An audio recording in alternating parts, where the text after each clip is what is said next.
Juliet kind of swap gender role stereotypes, especially in the time, because Nick especially feels that Romeo is particularly whiny, but Juliet is like this really strong rock of a character that stays pretty grounded for the beginning, at least. And the first time we see Romeo, he's this, heartbroken, kind of sappy guy, which we'll see, and then we'll also see the first time we meet Juliet when she's much more grounded, and they talk about how she's only 14, things like that. And the scenes we chose are those two scenes, and then the balcony scene between Romeo and Juliet, where you really get to see the contrast if you look into the gender role stereotypes between the two.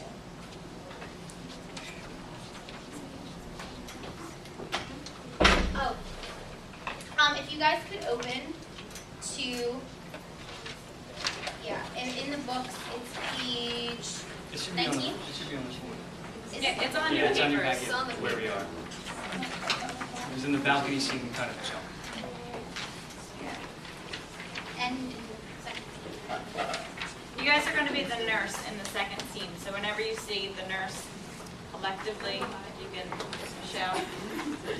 we chose you guys to play the nurse because she's this overwhelming, interrupting character, so we figured if all of you guys played her at once, even if it isn't quite in unison, that it will get the point of her across.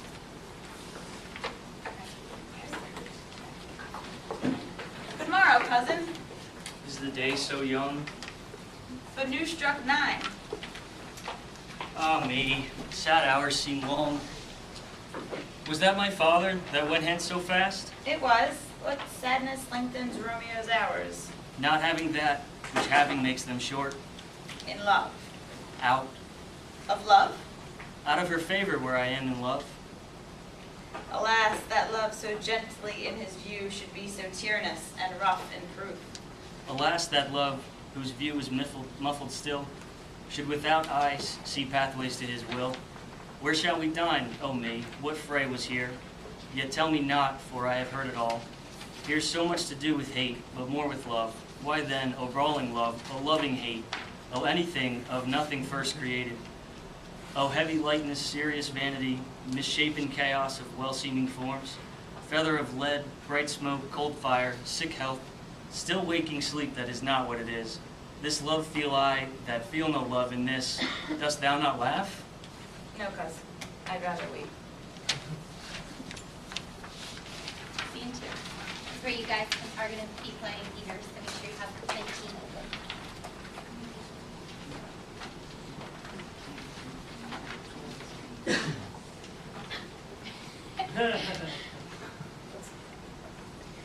Marry that marry is the very theme I came to talk of.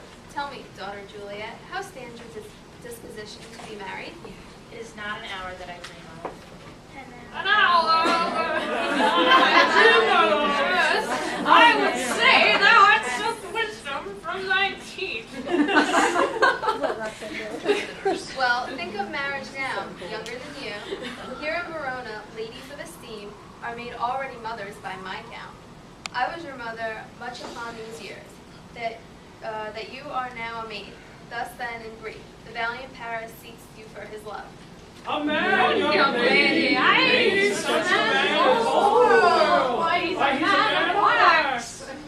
Verona summer hath not such a flower. Hey, the flower! Hey, look at her flower! What say you?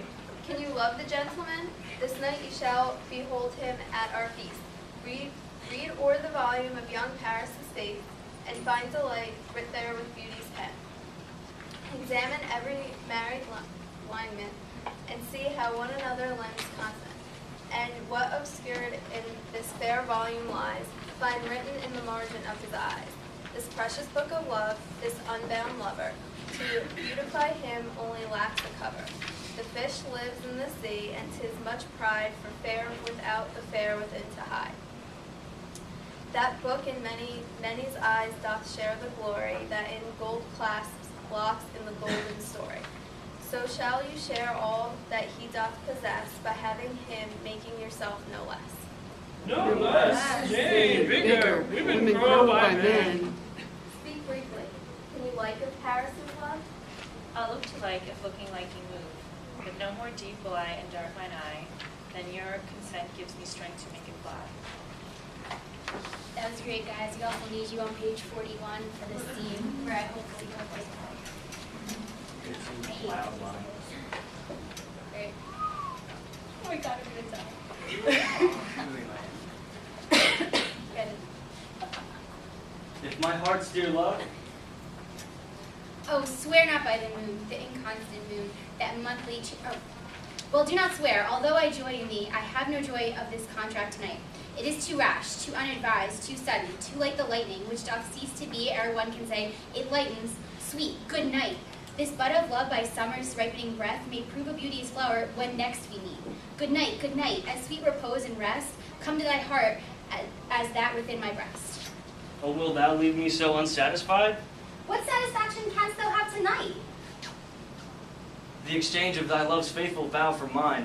I gave thee mine before thou didst request it, and yet I would it were to give again. Wouldst thou withdraw it? For what purpose? Love? But to be frank, and give it thee again. 3 words, dear Romeo, and good night indeed. If that thy bent of love be honorable, thy purpose marriage, send me word tomorrow, by one that I'll procure to come to thee. Where and what time thou wilt perform the rite, and all my fortunes at thy foot I'll lay, and follow thee, my lord, throughout the world. I come anon, but if thou meanest not well, I do beseech thee. By and by I come, to cease thy strife and leave me to my grief. Tomorrow will I send. So thrive my soul. 1,000 times good night. 1,000 times the worse to want thy light. Love goes toward love as schoolboys from their books, but love from love toward school with heavy looks. Hiss, Romeo, hiss. Oh, for a falconer's voice, to lure this tassel gentle back again. Bondage is forced, and may not speak aloud, else would I tear the cave where echo lies, and make her airy tongue more hoarse than mine, with repetition of my Romeo. It is my soul that calls upon my name. How silver sweet sound lovers' tongues by night, like softest music to attending ears. Romeo, My dear, what o'clock tomorrow shall I send to thee? by the hour of 9, I will not fail. 'Tis 20 years till then. I have forgot why I did call thee back. let me stand here till thou remember it, I shall forget to have thee stand there, remembering how I love thy company. and I'll still stay to have thee still forget, forgetting any other home but this. 'Tis almost morning, I would have thee gone, and yet no farther than a wanton's bird, that lets it hop a little from his hand like a poor prisoner in his twisted gyves, and with a silk thread plucks it back again, so loving jealous of his liberty. I would I were thy bird. Sweet, so would I, yet I should kill thee with much cherishing. Good night, good night. Parting is such sweet sorrow that I shall say good night till the morrow. Sleep well upon thine eyes, peace in thy breast. Would I were sleep and peace, so sweet to rest.